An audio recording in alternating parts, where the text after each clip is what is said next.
नमस्कार मंडळी, आज आपण सोयाबीन वड्याची भाजी करणार. त्यासाठी मी काय केलं, सोयाबीन वड्याला गरम पाण्यात भिजू घातलं अर्ध्या तासासाठी. नंतर एका पॅनमध्ये तेल घेतलं, एक कांदा घेतला.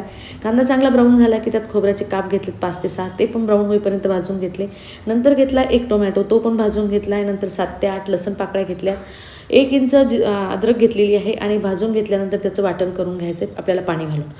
आणि पाणी घालून घेतल्यानंतर सोयाबीन वड्यातलं पूर्ण पाणी काढून घ्यायचं. नंतर एका बाउलमध्ये अद्रक घ्यायची थोडीशी, मीठ घ्यायचं, लाल मिर्च पावडर घ्यायची आणि आपल्याला सोयाबीन वड्याला थोडंसं मॅरिनेशन करून घ्यायचं आहे. नंतर फोडणीसाठी कढईमध्ये तेल घ्यायचं आहे, मसाला टाकून घ्यायचा आहे. 2 चमचे तेल घातले, मसाला फ्राय झाला की 2 चमचे गरम मसाला, 2 चमचे लाल मिर्च पावडर, अर्धा चमचा हळद, 1 चमचा धणे पावडर आणि अजून तुम्हाला आवडेल तो गरम मसाला घातला मी 1 चमचा. आणि नंतर 1 वाटी पाणी घालून मसाला चांगला फ्राय होऊ द्यायचा. नंतर मीठ घालायचं, एकसारखं फ्राय करून घ्यायचं आहे.